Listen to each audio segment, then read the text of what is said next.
As always, I encourage you to download this handout so that you have it in front of you. Today we're going to focus on everything you ever wanted to know about indifference curves. Now remember, when we look at an indifference curve, when we look at the slope of an indifference curve, marginal rate of substitution is the slope of an indifference curve. But it's also several other things that we need to make sure we understand the meaning of, right? So when you're looking at an indifference curve, the slope at a point is the marginal rate of substitution. What do we mean when we say rate of substitution? We mean the rate at which you're willing to trade y's and x's. And so if you look at a particular number for the slope or the marginal rate of substitution, it means how many y you would be willing to give up to get one more x. The formula, if you're trying to derive a marginal rate of substitution or a function for marginal rate of substitution, is the marginal utility of x divided by the marginal utility of y, and marginal means take the derivative. In the last video, looked at this simplified quick rule that you can use if you have a Cobb-Douglas utility function, about how you don't have to go through the entire process of taking the derivatives and then canceling everything. So a Cobb-Douglas function is always going to look like this. It could be a production function, then it would be Q equals. If it is a utility function, it's U equals something. So here our utility is some constant number, like 5 or 10 or 100, times the amount of x we're consuming raised to some exponent, times the amount of y we're consuming raised to some exponent. That's a Cobb-Douglas utility function. If your utility function looks like that, then the marginal rate of substitution function, instead of doing the derivatives and then simplifying, you can just simply use this little rule. It's the exponent on the x, which we're calling the letter a, times y, divided by the exponent on the y times x. For example, if we had utility equals 5x to the 0.3 times y to the 0.6, then the marginal rate of substitution is the exponent on the x, 0.3, times y, divided by the exponent on the y, 0.6, times x. And then we could simplify that to y over 2x, since 0.3 over 0.6 is 1/2. Now I want to just real quickly show you why this is true. In my classes, I'm not going to expect my students to replicate this, but it's interesting to see how this works. What we want to do is, how would we do this if we did it the long way so that we're confident that this rule really works? So what we would do is take the partial derivative of this utility function. So the partial derivative of utility with respect to x, we're going to multiply by the exponent there. So a derivative, this is a partial derivative, a times c times x to the, and then what we're going to want to do is subtract 1 from that exponent a. So we'll just call that a minus 1. And then the y to the b, since that's a multiplier, we just carry it along.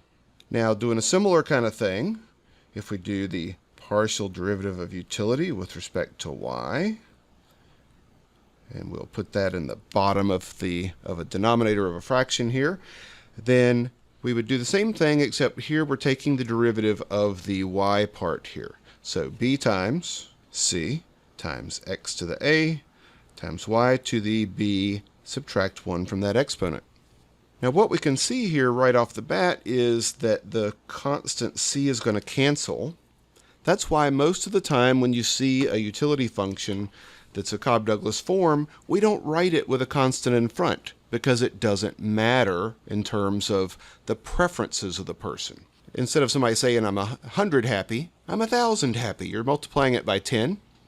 What's really important is the marginal rate of substitution, the trades people are willing to make. That captures everything you need to know about preferences. What we're going to end up with here when we simplify is a over b. And then if we simplify the x terms here, when you have a ratio, you subtract the exponents. So here we have a minus 1 minus a. So what's that going to be? It's just going to be minus 1, right? So it's going to be x to the minus 1 power, which is x in the denominator. And then in the numerator, we have y to the b y to the b minus 1, b minus 1 is b minus b plus 1 when you distribute that minus sign, and then we're just going to have y. That's where that rule comes from. So now you could show it to somebody and demonstrate it if you had to. So if you have a Cobb-Douglas utility function, you don't actually have to do the derivatives, but you need to know where it comes from because not all utility functions are Cobb-Douglas. Sometimes you'll see them that aren't of that form. Now let's go through a few important points of indifference curves here, and then we'll come back to this handout. Today we're going to look at a few of the finer points about indifference curves. Again, always assuming that we're talking about two goods and that more is always better. What are some things that are helpful that you should know? Since we're talking about two goods that are more of which are always better than less, we're talking about good X and good Y here, just for example, then we're going to be getting happier and happier in this kind of direction, okay? Getting more X and more Y is always going to make you better off. So as you move further away from the origin, you're going to get happier and happier. And that leads some of us, sometimes when we're talking about indifference curves, or we're talking about a map like this, where you have X and Y, sometimes we'll draw a little point up here in the northeast corner, and we'll call that a bliss point, where bliss just means the happiest you could possibly be, at least on this graph. So bliss point. Second thing that we want to talk about indifference curves is I just want to remind you one more time, what does an indifference curve actually represent? When we draw these things here that kind of look like that, what are we actually talking about? Let me one more time show you the three-dimensional representation here, where an indifference curve comes from.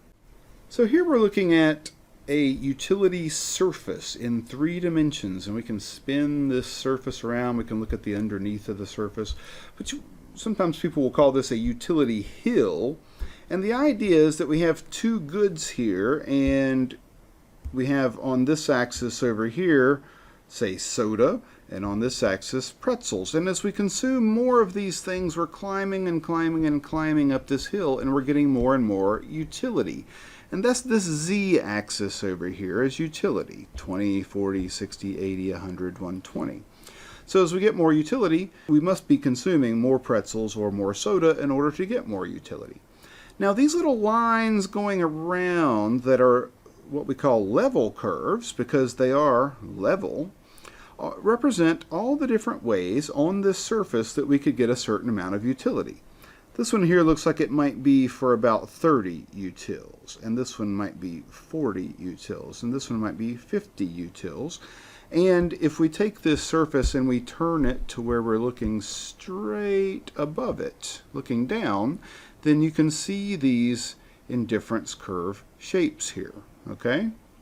So these indifference curves represent where the utility all has the same level, and we call them level curves because they tell us all the points on a hill that would have the same height here for utility. And it just tells us all the different places where we might be able to get that high on the hill. All the different combinations of soda and pretzels, X and Y, that give us that amount of utility. Now one other thing to point out, that there aren't really gaps between indifference curves.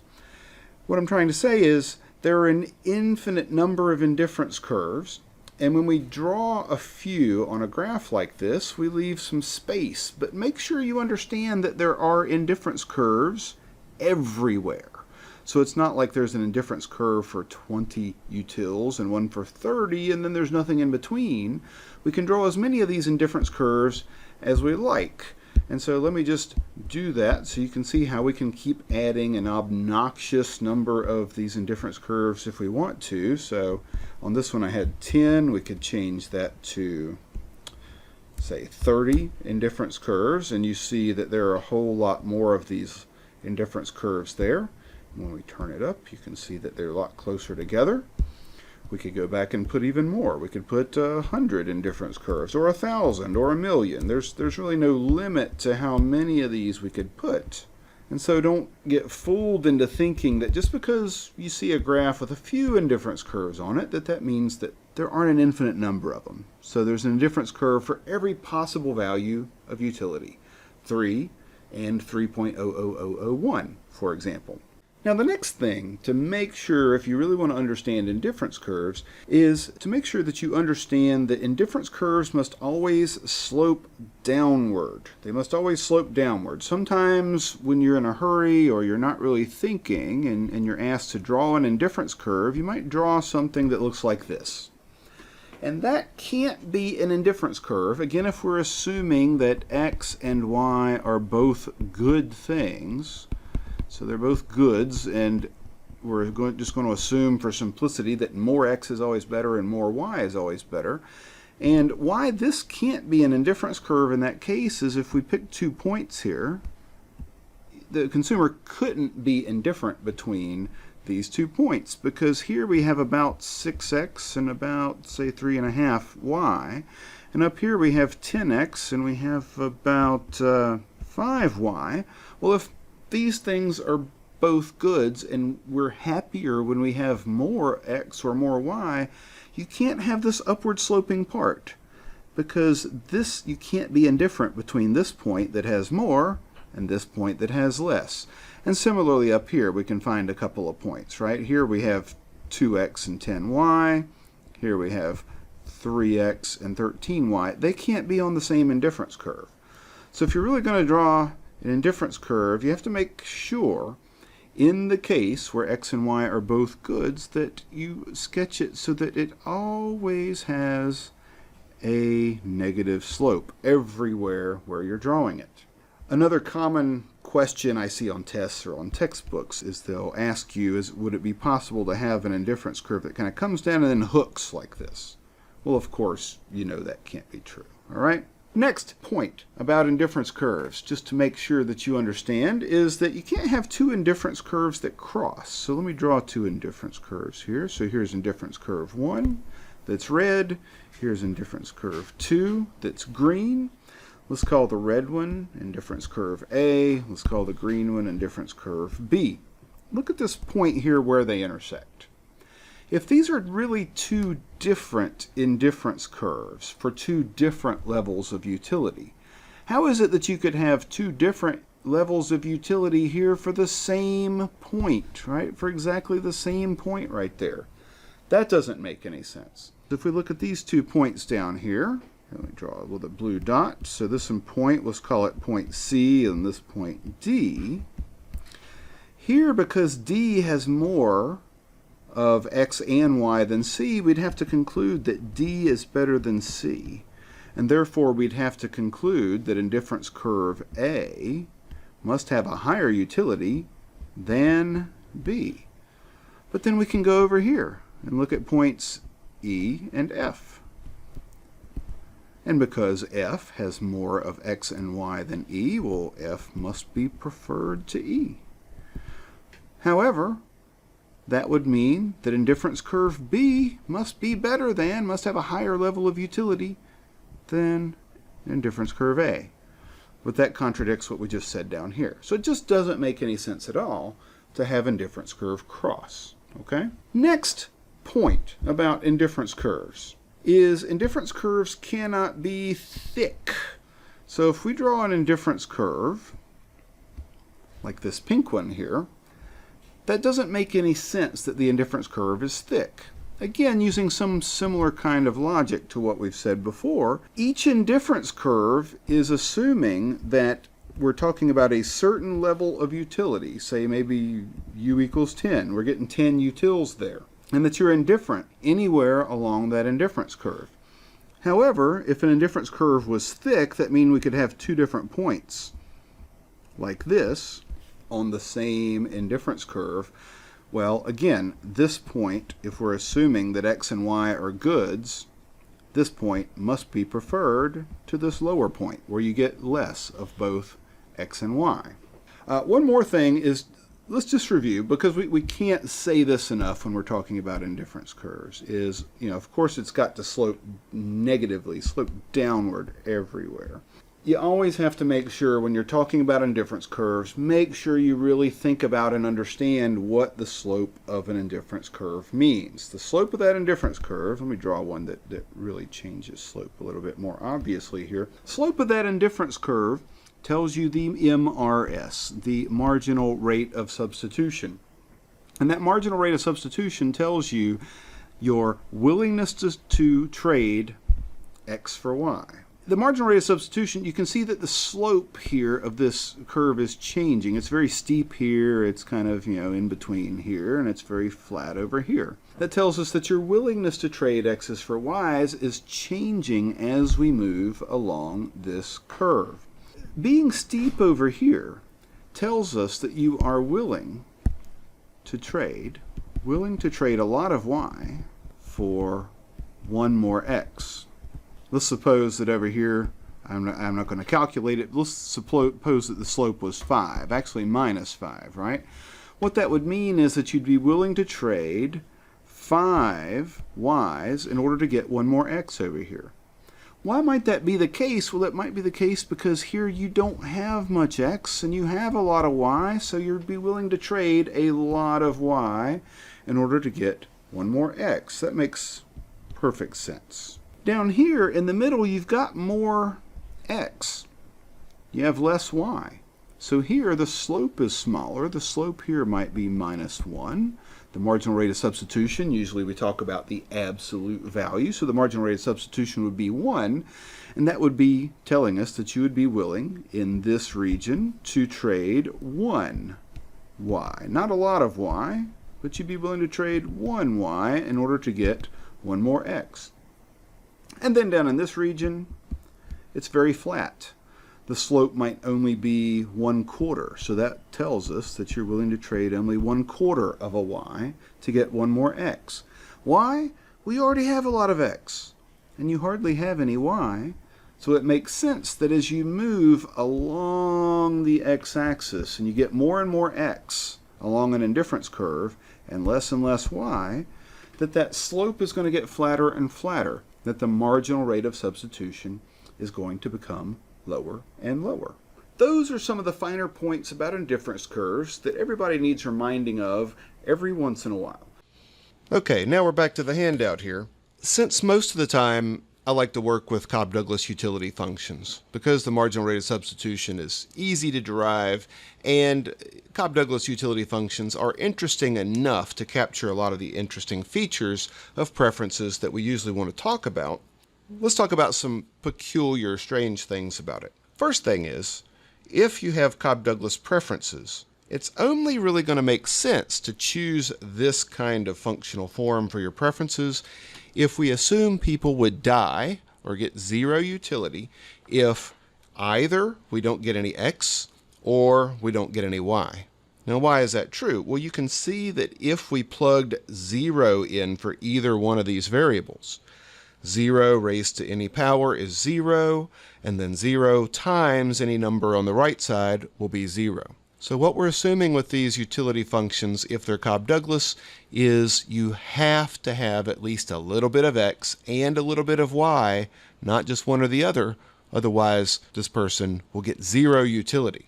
One thing that's interesting about that is if we look at these indifference curves, the indifference curves are never going to intersect the x-axis or the y-axis, because if an indifference curve were to come down and hit the x-axis, that would mean we're getting 0 y's. And we can't allow that if we're talking about somebody having a positive amount of utility.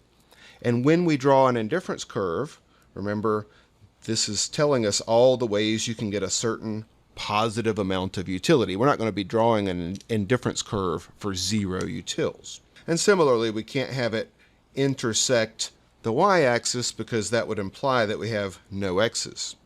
So that's true with a Cobb-Douglas. We'll look at some other kinds of indifference curves here in a minute.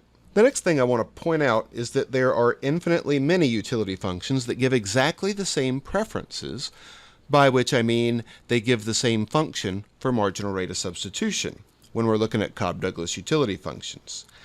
And remember, MRS is really what's important. The utility function not so much. Let's go through a few examples of what I might be talking about here.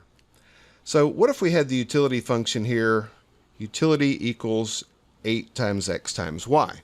If we do the derivatives, or if we do the shortcut rule for MRS, we would get that the MRS for that function is going to equal, the exponent here is 1 and 1, it's going to be 1x and 1y, right? So it's going to be 1y over 1x.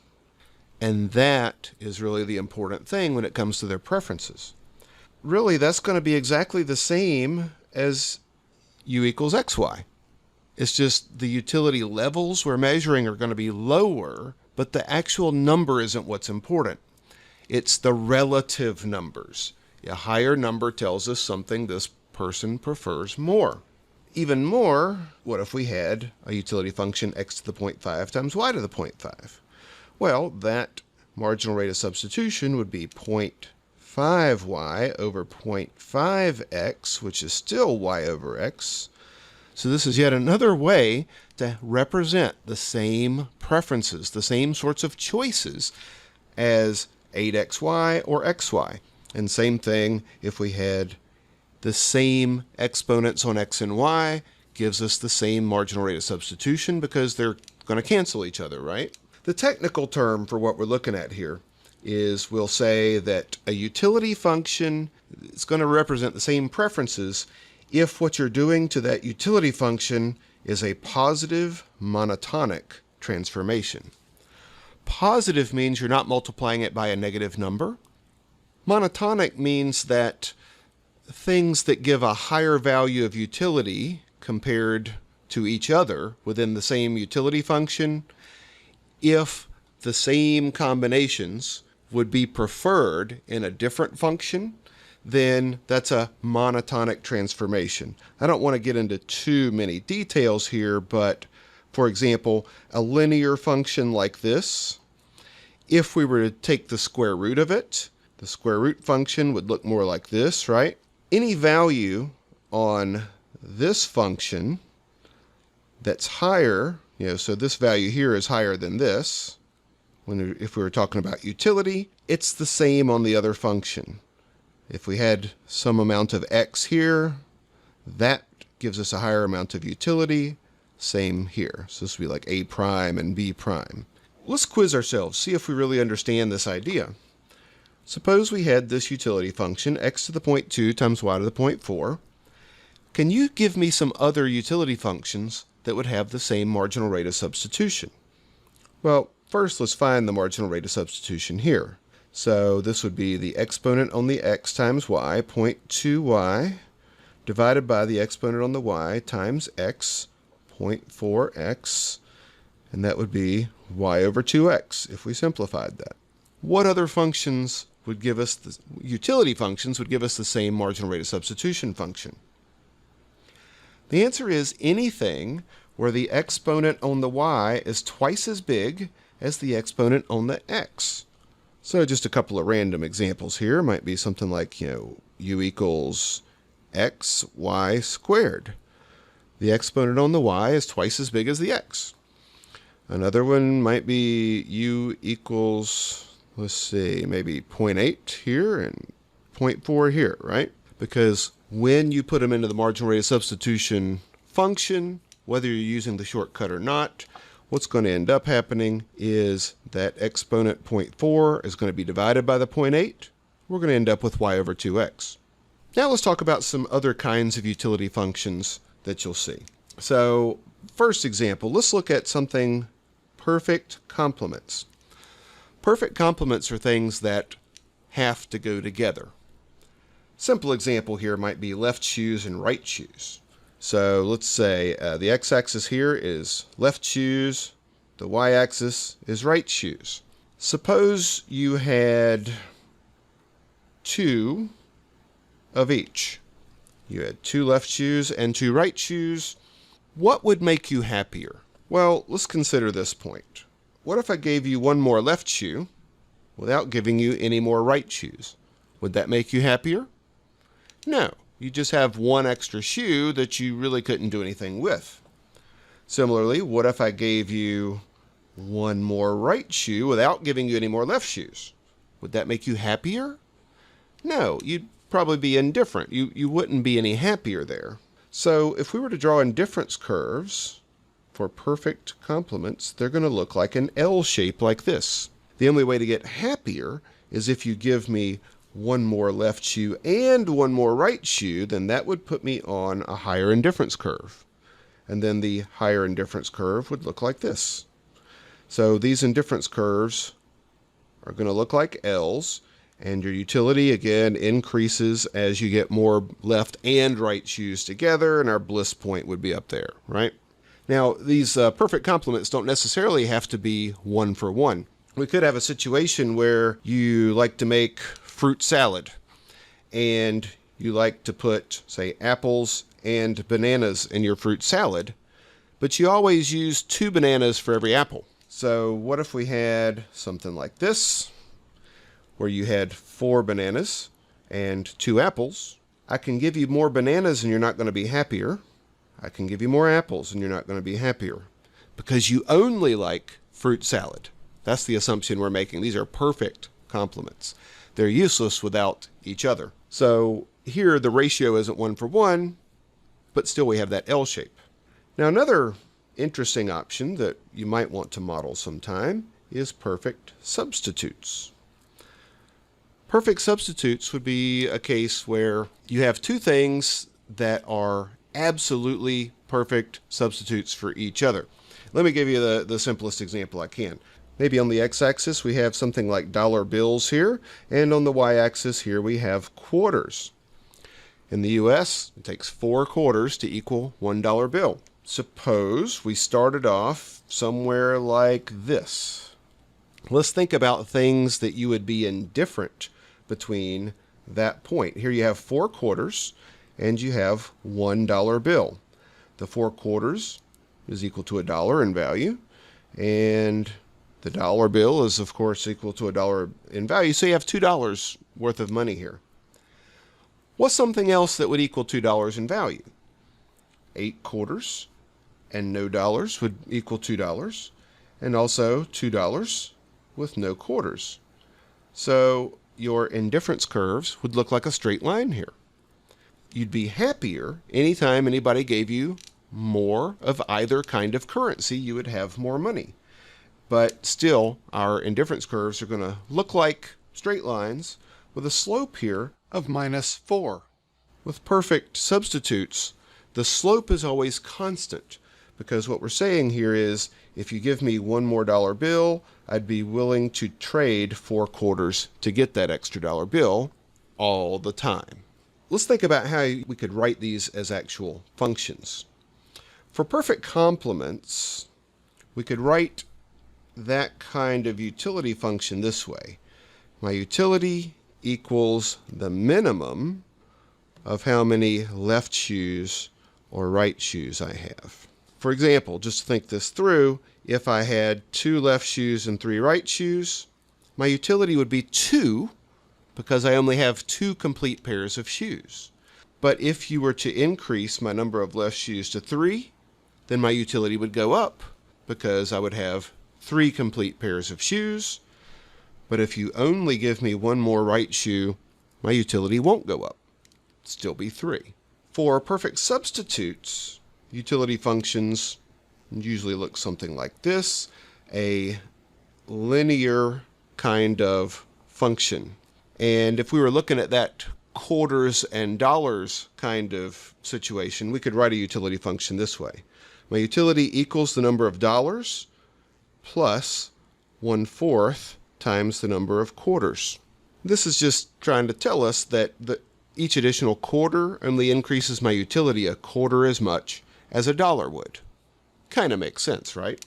So when you see a utility function that is just purely additive like this is going to be a case of perfect substitutes. Now, if you have something where it's quasi-linear, like this green one here, utility equals the square root of x plus 2y, it's not perfect substitutes, because here the utility for x goes up at a decreasing rate, but the utility for y goes up linearly. Each additional y always gives me 2 more utils, but each additional x, a little less additional utility as we get more and more x. So these indifference curves are going to be curves, and we call them quasi-linear because they are linear in y. The slope is always constant as I get more y, the slope of utility, marginal utility, going up with diminishing marginal utility in x. With a quasi-linear utility function, like this one that we have here, the square root of x plus 2y, those indifference curves are going to look something like the following. And we're going to look at functions like this in another video. They would look something like this. The interesting thing about quasi-linear indifference curves is that they do intersect the x and the y-axis because they're additive. Same thing with these perfect substitutes ones here. Because they're additive, you can have utility if you have no x or no y. So if we plug in 0 for x here, we could still get total utility greater than 0 if we had some y's, and same thing vice versa. So they intersect the x and the y axes both here. Another function that it's a little harder to deal with mathematically is something like a constant elasticity of substitution function here, just to show you that there are some other options. There are dozens and dozens of common utility functions that we use for different cases. In my videos, we'll mostly stick to the Cobb-Douglas. Every once in a while, we'll look at something that is quasi-linear just to show some other interesting things that can happen. Last thing I want to mention in this video is the idea of a corner solution. In the next video, we're going to start maximizing utility, doing these constrained maximization problems. A corner solution is when we look at all the things that someone can afford, and we find that the thing that maximizes their utility is when they buy either all y, so they spend all their money on y and buy 0x, or they spend all their money on x and buy 0y. Note that this can't happen with a Cobb-Douglas utility function. Why can't it happen? Well, because remember, with a Cobb-Douglas utility function, you're going to get 0 happiness if you have either 0x or 0y. So that can never be the way to maximize your utility. You're going to always have what we call an interior solution. Interior means you're going to be somewhere on the interior space of the graph here, not out on one of the x or y axes.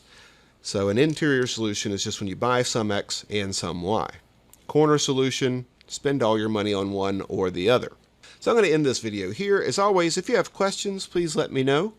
And in the next video, we're going to dive in and solve a lot of utility maximization problems to get into a rhythm where we really can do this quickly and efficiently. I'll see you then.